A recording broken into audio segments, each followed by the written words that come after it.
ನೋಡಿ, ಇದು ಈಗ ಏನಾಗಿದೆ, ಇದು ಕೇಂದ್ರದ BJPಯವರು, ಅಲ್ಲಿಯ ಸಚಿವರಾದಂಥ ಪ್ರಹ್ಲಾದ್ ಜೋಶಿ ಇರ್ಬೋದು ಮತ್ತು ಕೇಂದ್ರದ BJPಯ ಮುಖಂಡರುಗಳು ಯಾರೂ ಕೂಡ ಈ ಮೆಕ್ಕೆಜೋಳ ರೈತರ ಪರವಾಗಿ ಏನೂ ಕೂಡ ಕ್ರಮ ತಗೊಳ್ತಾ ಇಲ್ಲ. ಬೆಂಬಲ ಬೆಲೆ ಯೋಜನೆ ಅಡಿಯಲ್ಲಿ ಕೇಂದ್ರ ಸರ್ಕಾರ ಮೆಕ್ಕೆಜೋಳ ಖರೀದಿ ಮಾಡೋದಕ್ಕೆ ಸರ್ಕಾರಕ್ಕೆ ಅನುಮತಿ ಕೊಡಬೇಕು.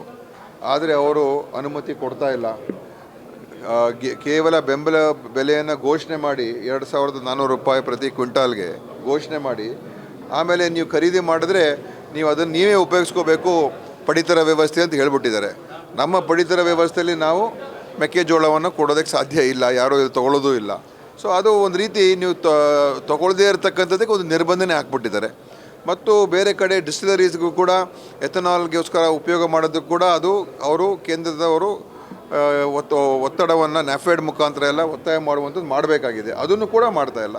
ಅದರಿಂದ ಇವತ್ತು ಕೇಂದ್ರ ಸರ್ಕಾರ ಏನೂ ಜವಾಬ್ದಾರಿನೇ ತೊಗೊಳ್ತಾ ಇಲ್ಲ. ಇವತ್ತು ಅದು ಕಬ್ಬಿನ ಬೆಳೆಗಾರರಿರ್ಬೋದು, ಮೆಕ್ಕೆಜೋಳ ಬೆಳೆಗಾರರಿರ್ಬೋದು, ಬರಗಾಲದ ವಿಷಯ ಇರ್ಬೋದು, ಇನ್ನೊಂದು ಕರ್ನಾಟಕ ರಾಜ್ಯದ ಹಿತಾಸಕ್ತಿಯ ವಿಷಯಗಳಿರ್ಬೋದು, ಯಾವುದು ಕೂಡ ಅವರು ಒಂದು ರೀತಿ ತಾತ್ಸಾರ ಮನೋಭಾವ.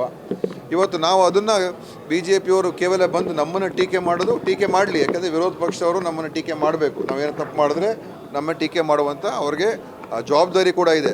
ಆದರೆ ಅವರ ಜವಾಬ್ದಾರಿ ಇದೆಲ್ಲ ಕೇಂದ್ರ ಸರ್ಕಾರ ಇಟ್ಕೊಂಡು ಏನನ್ನು ಕೂಡ ಮಾಡದೇನೆ ಅವರು ಸುಮ್ಮನೆ ನಮ್ಮ ಮೇಲೆ ಟೀಕೆ ಮಾಡ್ಕೊಂಡು ಕೂತ್ಕೊಂಡ್ರೆ ಅವರ ಒಂದು ವೈಫಲ್ಯತೆ ಮತ್ತು ಒಂದು ಅವರಲ್ಲಿರುವಂಥ ಒಂದು ರಾಜ್ಯದ ಪರವಾಗಿ ನಿಲ್ಲುವಂಥ ಒಂದು ಧೋರಣೆನೇ ಇಲ್ಲದೇ ಇರತಕ್ಕಂಥದ್ದು ಒಂದು ರೀತಿ ನಮ್ಮ ದುರಾದೃಷ್ಟ. ಇಷ್ಟೊಂದು ಜನ MP ಗಳು ಗೆದ್ದು ಕೇಂದ್ರಕ್ಕೆ ಹೋಗಿದ್ದಾರೆ BJPಯವರು. ಮತ್ತು ಇಷ್ಟೊಂದು ಕೇಂದ್ರ ಸರ್ಕಾರ ರಚನೆ ಇದ್ರು ಮಂತ್ರಿಗಳಾಗಿದ್ದಾರೆ ಕೆಲವರೆಲ್ಲ, ಏನೂ ಕೂಡ ಮಾಡೋಕ್ಕಾಗ್ತದೆ.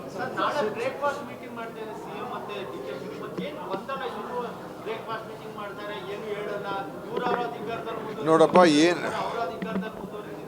ನೋಡಿ, ಯಾವ ಗೊಂದಲನೂ ಕೂಡ ಇಲ್ಲ. ಈಗ ಮೊನ್ನೆ ಹೇಳಿರುವಂಥ ಮಾತಿಗೆ ನಾವೇನು ಮತ್ತೆ ಅದಕ್ಕೆ ಚರ್ಚೆ ಮಾಡೋ ಅವಶ್ಯಕತೆ ಇಲ್ಲ. ಸ್ಪಷ್ಟವಾಗಿ ಹೇಳಿದ್ದಾರೆ, ನಾವು ಕೇಂದ್ರದ ನಮ್ಮ ಹೈಕಮಾಂಡ್ ಅವರು ಹೇಳುವ ಪ್ರಕಾರ ನಾವು ನಡೀತೀವಿ ಅಂತ ಹೇಳಿದ ಮೇಲೆ ಇನ್ನು ಅದ್ರ ಮೇಲೆ ಇಷ್ಟು ನೋಡಿ, ಇನ್ನೊಂದು ಇಷ್ಟು ಜವಾಬ್ದಾರಿಯುತವಾಗಿ ಒಬ್ಬರು ಮುಖ್ಯಮಂತ್ರಿ ನಡ್ಕೊಳ್ತಾ ಇದ್ದಾರೆ ಅಂತ ಹೇಳಿದ್ರೆ ನಾವು ಅವರಿಗೆ ಪ್ರಶಂಸೆ ನೀಡಬೇಕು. ನಮಗೆ ಹೆಮ್ಮೆಯ ವಿಚಾರ. ಯಾಕಂದರೆ ಯಾವುದೇ ರೀತಿಯ ಒಂದು ಗೊಂದಲಗಳನ್ನು ನಮ್ಮ ಮುಖ್ಯಮಂತ್ರಿ ಆಗಿರ್ಬೋದು, ಇನ್ನು ಯಾರೇ ಆಗಿರ್ಬೋದು ಸೃಷ್ಟಿ ಮಾಡ್ತಾ ಇಲ್ಲ. ಆಯಿತಾ? ಇವತ್ತು ಭಾಳ ಸ್ಪಷ್ಟತೆಯಿಂದ ಸಿದ್ದರಾಮಯ್ಯ ಸಾಹೇಬರು ನಡ್ಕೊಂಡಿದ್ದಾರೆ, ಭಾಳ ಗೌರವಯುತವಾಗಿ ನಡ್ಕೊಂಡಿದ್ದಾರೆ. ಹಿಂದೆ ಎಲ್ಲ ಅನೇಕ ಬಾರಿಗಳು ನೋಡಿದ್ದೇವೆ. ಇವತ್ತೇನೋ ಕಾಂಗ್ರೆಸ್ಸಲ್ಲಿ ಭಿನ್ನಮತ ಚಟುವಟಿಕೆ ಆಗ್ತಾ ಇದೆಯಾ, ಅಥವಾ ಏನಾದರೂ ಗುಂಪುಗಾರಿಕೆ ನಡೀತಾ ಇದೆಯಾ? ಏನೂ ಇಲ್ಲ. ಕೆಲವರು ಏನೋ ಒಂದೆರಡು ಅಲ್ಲಿ ಹೇಳಿಕೆಗಳು ಬಿಟ್ಟರೆ ಎಲ್ಲೂ ಕೂಡ ಆ ಗುಂಪುಗಾರಿಕೆ, ಭಿನ್ನಮತೀಯ ಚಟುವಟಿಕೆ ಯಾವುದೂ ಇಲ್ಲ. ಎಲ್ಲ ಒಗ್ಗಟ್ಟಾಗಿದ್ದೀವಿ. ಯಾವುದು ಶುರು ಆಗಿಲ್ಲ. ಅವರು ಹೇಳ್ಕೊಳ್ತಾರೆ, ನಾವು ಅದಕ್ಕೇನು ಮಾಡೋಕ್ಕಾಗಲ್ಲ. ಇದು ಪ್ರಜಾಪ್ರಭುತ್ವ. ಆ ಸಮುದಾಯರು ಹೇಳ್ಕೊಬೋದು. ಅದಕ್ಕೂ ನಮ್ಮ ಪಕ್ಷಕ್ಕೂ ಏನು ಸಂಬಂಧ ಇಲ್ಲ. ನಮ್ಮ ಪಕ್ಷದ ಹೈಕಮಾಂಡು ತೀರ್ಮಾನ ಮಾಡೋದು ನಮ್ಮ ಪಕ್ಷ ಹಿತದೃಷ್ಟಿಯಿಂದ, ರಾಜ್ಯದ ಹಿತದೃಷ್ಟಿಯಿಂದ ಅಷ್ಟೇ ಹೊರತು ಯಾರೋ ಒಬ್ಬರು ಆ ಸಮುದಾಯದವ್ರು ಹೇಳ್ತಾ ಇದ್ದಾರೆ, ಇನ್ನೊಬ್ಬರು ಸಮುದಾಯದವ್ರು ಹೇಳ್ತಾರೆ, ಅದು ಅವ್ರವ್ರ ವೈಯಕ್ತಿಕ ಪ್ರಜಾಪ್ರಭುತ್ವ. ಇದು ಯಾರು ಏನು ಬೇಕಾದ್ರೂ ಹೇಳ್ಬೋದು.